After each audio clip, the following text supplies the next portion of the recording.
Cruise drugs case को लेकर BJP की साजिश बताकर सुर्खियों में आए एनसीपी नेता नवाब मलिक और महाराष्ट्र के पूर्व सीएम देवेंद्र फडणवीस के बीच आरोप प्रत्यारोप का दौर चरम पर पहुंच गया है। मलिक ने आरोप यह लगाया है कि फडणवीस ने मुख्यमंत्री रहते हुए मुंबई में जाली नोट और उगाही का धंधा करवाया, अपराधियों को सरकारी पदों पर बैठाया। नवाब मलिक कल सुबह अंडरवर्ल्ड का हाइड्रोजन बम मुंबई में गिराएगा। तारीख तय थी, जगह तय थी, वक्त और टारगेट भी मुकर्रर था। घड़ी की सुई जैसे ही 10 पर आई, नवाब मलिक ने कर दिया हाइड्रोजन बम का धमाका। देवेंद्र जी, आप मुख्यमंत्री रहते हुए इस महाराष्ट्र में आपने सारे क्रिमिनल लोगों को सरकारी पदों पर बिठाया, जाली नोट का नेक्सस आपने चलवाया। कीचड़ से कीचड़ तो धुलते नहीं, लेकिन रहनुमाओं को राह दिखाने का बीड़ा कौन उठाए? क्या खाकर समझाए कि इसका भी मौका होता है, दस्तूर होता है। फागुन में उछालो तो कोई बुरा नहीं मानता, रोजाना करोगे तो किचकिच हो जाएगी। लेकिन सफेद पोशों ने जैसे जिद ठान ली है कि वो यही करेंगे, बार बार करेंगे, हर बार करेंगे, और ना चाहते हुए भी ये सियासत की रवायत बन गई। फडणवीस ने नवाब मलिक के कुर्ते पर जो दाग दिखाया, उसका जिक्र किए बिना मलिक ने फडणवीस को ही सारी बुराइयों का जड़ बता दिया। मुन्ना यादव नाम का एक व्यक्ति जो नागपुर का कुख्यात गुंडा है,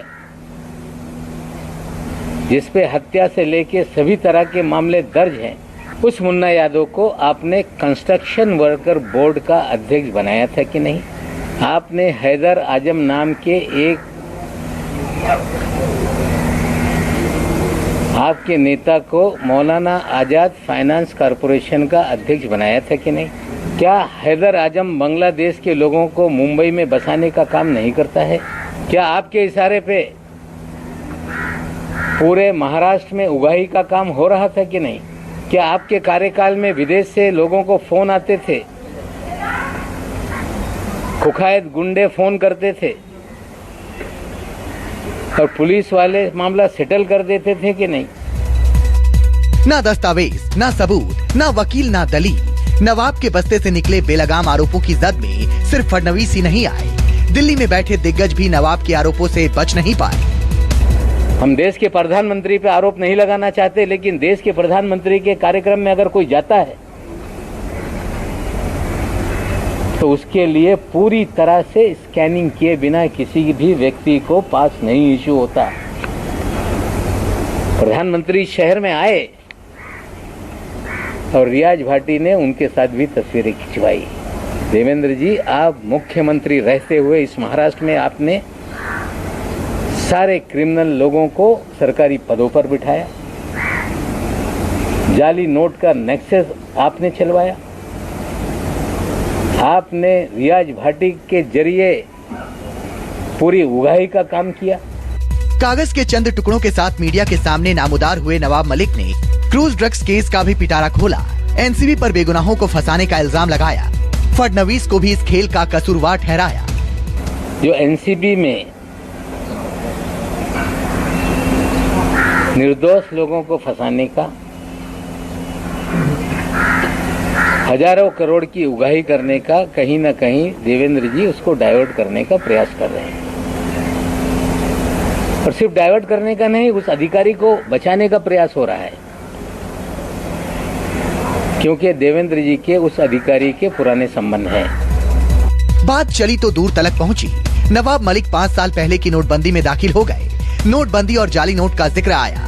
मलिक ने मुंबई से दिल्ली तक बीजेपी का दाग दिखाया। 8 नवंबर 2016 को नोटबंदी हुई। जब नोटबंदी हो गई, पूरे देश में जाली नोट, चाहे पंजाब हो, 2000 के 500 के जाली नोट पकड़े जाने लगे। लेकिन 8 अक्टूबर 2017 तक, लगभग 1 साल तक महाराष्ट्र में जाली नोट का एक भी मामला सामने नहीं आया, क्योंकि देवेंद्र जी के प्रोटेक्शन में जाली नोट का खेल इस महाराष्ट्र में चल रहा था। 8 अक्टूबर 2017 को डायरेक्टर इंटेलिजेंस रेवेन्यू ने बीकेसी में एक छापेमारी की, जिसमें 14 करोड़ 56 लाख रुपए के जाली नोट पकड़े गए।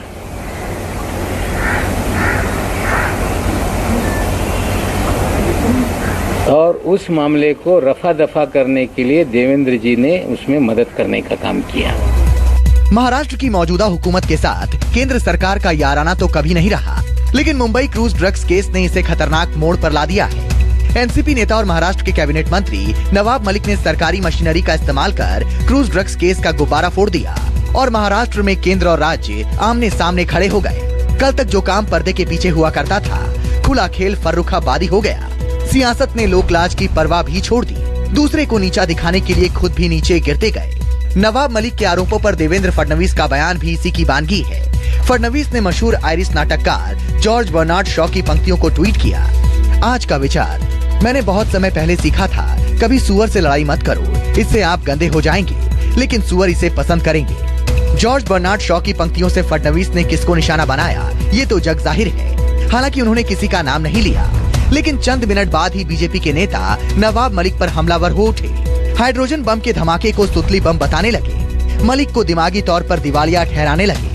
जो हाइड्रोजन बम की बात करते थे,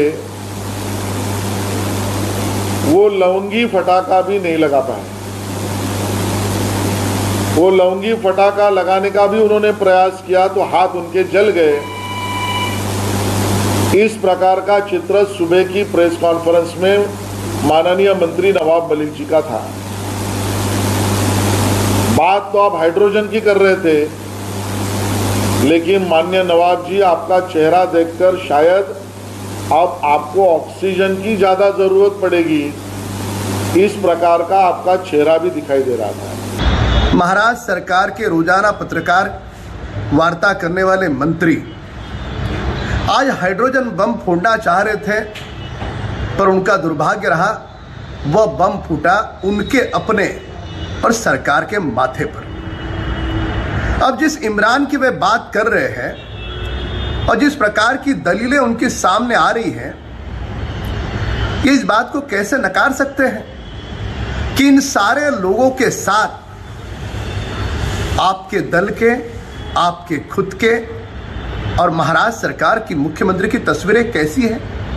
मला वाटतं नवाब मलिकांचं डोकं ठिकाणावर नाहीये। त्यांना मानसोपचार तज्ञाकडे जाऊन त्यांचा मेंदू डोकं तपासण्याची आवश्यकता आहे।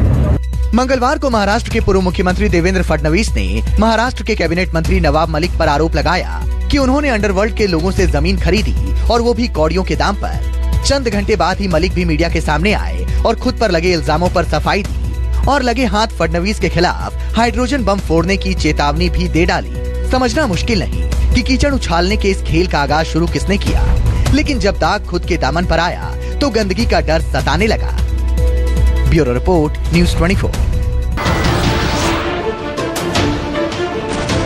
नमस्कार, मैं हूं मानक गुप्ता। अगर आपको हमारा ये वीडियो पसंद आया हो तो इसे लाइक और शेयर जरूर करें, और हाँ, हमें सब्सक्राइब और फॉलो करना ना भूलें ताकि आप देश और दुनिया की कोई खबर मिस ना करें। तो जुड़े रहिए हमारे साथ और देखते रहिए न्यूज़ 24।